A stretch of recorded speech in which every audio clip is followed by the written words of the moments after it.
Thanks, JP.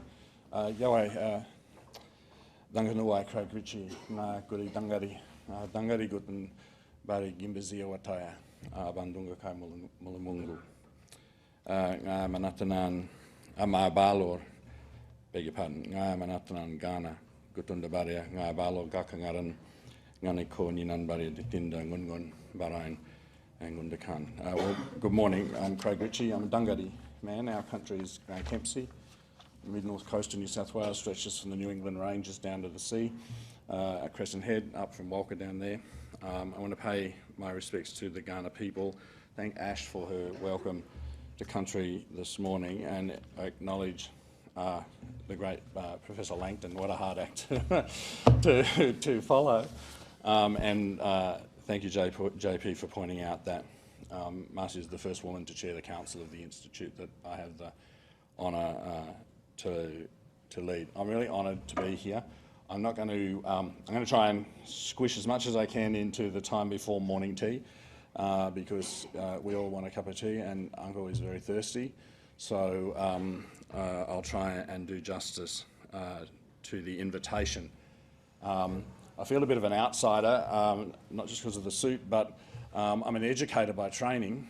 I was a school teacher before I went to work at a Wabakal in Newcastle in April 1996, so just a month after the Howard government was elected.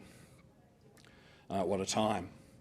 And so I come to this keynote today from that perspective, but also from the perspective of an institution that occupies a sometimes really uncomfortable space between a range of sectors. We sit in this as an independent statutory body working 100% at arm's length from government, and my council and our executive are ruthless about that.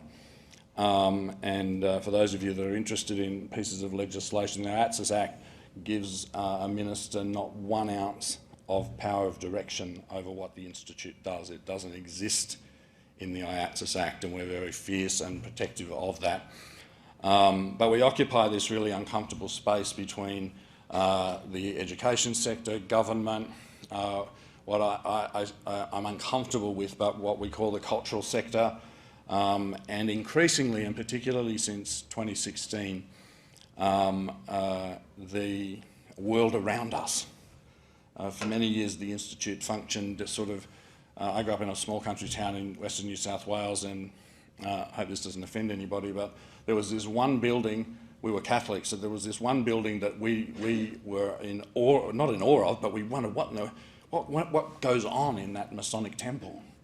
And I fear that our institute has for many years operated a bit like that. What goes on behind that big black wall on the Acton Peninsula in Canberra? And we've been on a reform agenda since 2016 of trying to turn the institute inside out, continue to build on the great research and archival work and the digitisation work that we do, but to orient that work to a world around us, and particularly the world of First Nations people. So from that framing, I want to try and work this, play an excerpt that, as part of the framing for my very, very brief remarks. I'm not sure how this is going to work. Yeah, an extract from Annie Kath Walker. For a new time has come for us. Now we must change, my people. For so long, time for us stood still. Now we know. Now we know. Now we know. Life is change. Life is progress. Life is learning things. Life is onward. That excerpt from Ujuru's poem was read by some of the staff at AIATSIS for the launch of the Institute's creative directions for 2022 and 2023. And that creative direction is navigating the spaces in between, and owes its origin to a conversation with Uncle Lewis O'Brien, not far from here, when he explained what I think is a particularly Aboriginal optic of looking at the spaces between objects, not just looking at the objects, but what's going on between them and in relationships. And so I wanted to play that this morning to frame three things that I really want to put before you,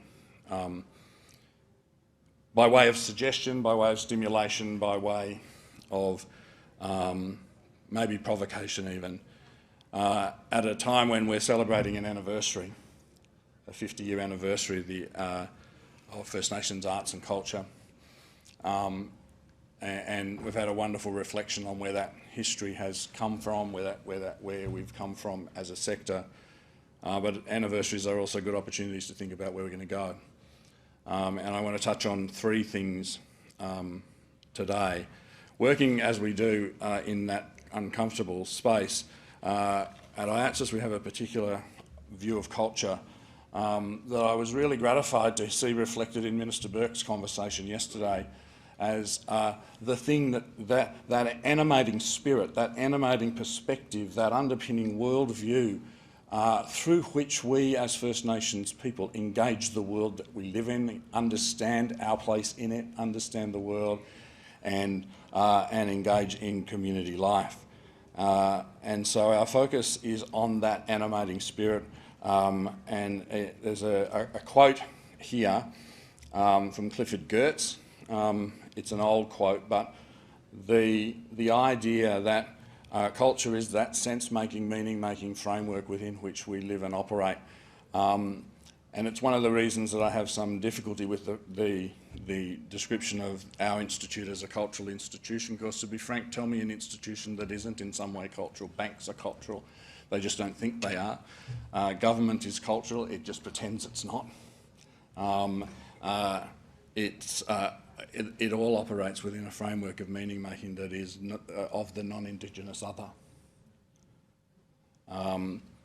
And so I think one of the things that I'd like to suggest that we engage with as a sector is moving away from what I think is an understanding of culture that we inherited from the Victorian English, of a collection of accomplishments, a mastery of things, back to a thorough, grounded, earthy sense of culture as being that meaning-making framework that we all operate within, and that is the thing that emerges from our interactions as First Nation people. I won't take a lot of time to go into much detail about that or the other points, but I want to suggest, pardon me, that should be part of the conversation, and it certainly is at the Institute. And we'll be doing some hard thinking, and we value your insights and your inputs into that thinking over when we talk about culture, what do we mean? And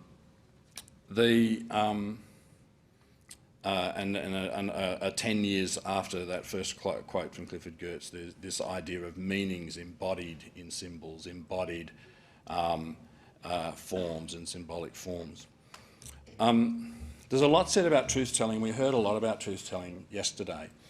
And if I have an anxiety about truth-telling, is that the lawyers will get hold of it and turn it into a legal process and set up legal structures. And I think there is something really, really powerful that only organisations like ours and yours and people who work in this sector can do, that extends that truth-telling dimension beyond just legal frameworks that create an opportunity for the rehearsal of our grievances, as though they haven't been done before, as though there aren't countless reports that catalogue our grievances. I think there's a need for a truth-telling that positions us as something other than the victims of the colonial project. We are more than the products of colonisation. We are more than what the colonists have made us. And there is something powerful that the arts can do, and I want to suggest two things. You might have seen this painting. I frankly think colonial art is hideous.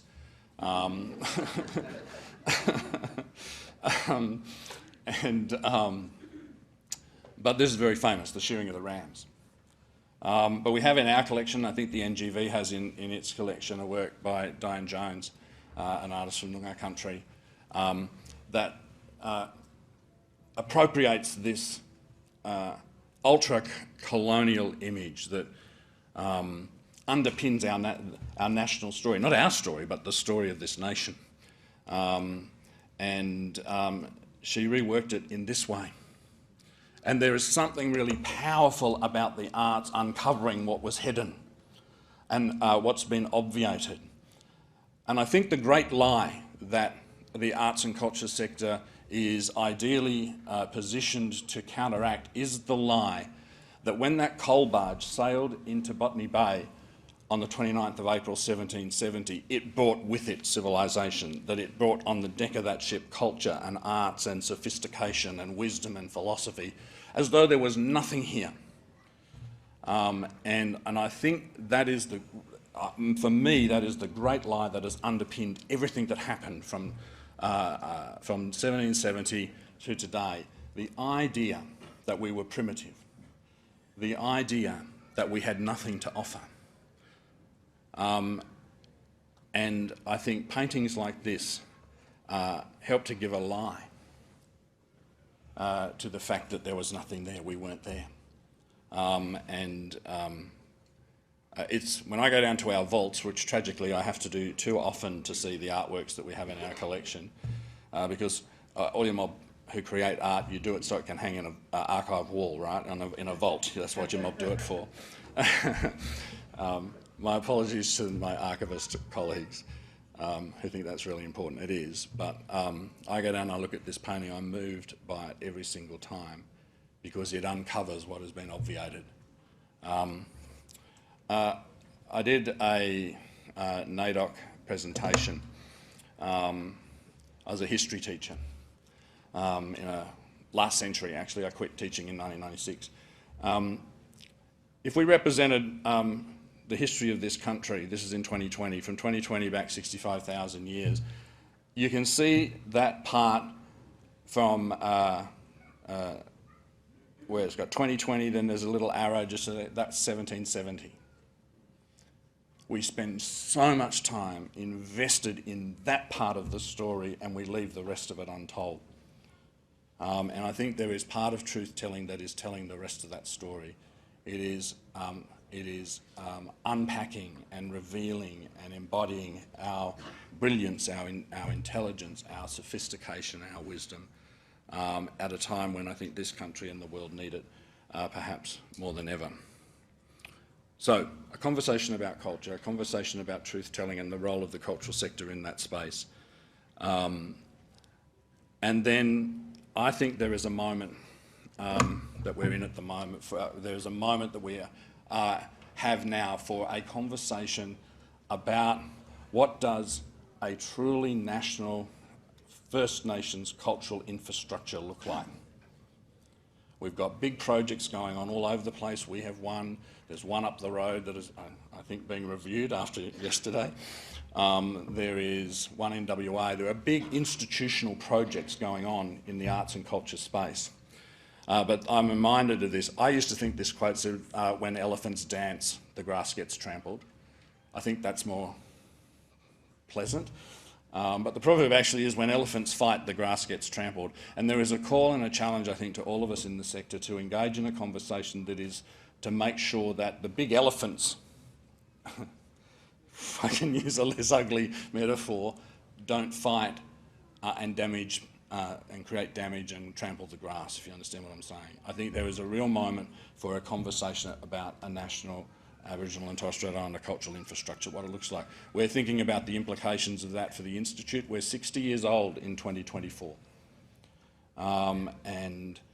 And we'll do a whole bunch of stuff that we'll talk about what we've done over 60 years and so forth in 2024. But the thing we've started already is to think about, well, what do we want to be? How do we be a part of this national infrastructure that's about coordination and engagement and relationship, where no one has to be where we all get to be who we are and what we should be, but we do it in a way that builds connections and builds relationships and really gives effect in the 21st century to what Marcia talked about and shared with us that was envisaged in the middle of the 20th century.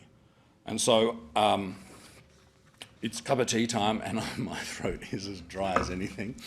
So I want to leave those three thoughts with you, but close with a disposition. I think there's a disposition that we need to embody, which is about how to function in those in-between spaces where everything isn't defined as we would like it to be, where things are not as boxed up and tied and organised as we would like them to be. And to that end, I want to close with this, an excerpt from a Spanish poet, Machado, which I'm sure people have been very familiar with. And thank you very much for having me. Wanderer, your footsteps are the road, and nothing more. Wanderer, there is no road. The road is made by walking. By walking one makes the road. And upon glancing behind one sees the path that never will be trod again. Wanderer, this is no road, only wakes upon the sea.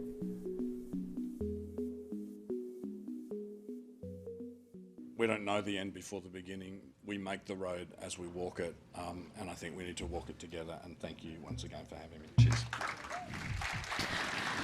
Thank you, Craig, and thank you, Marcia, for starting off our lovely morning. We've got morning tea that's ready for us now. If you wouldn't mind, we've got Francesca Cabillo giving us an extremely important report after the break. So could you please be back here at about 10:45? We don't mind if you're sitting and nibbling at the same time.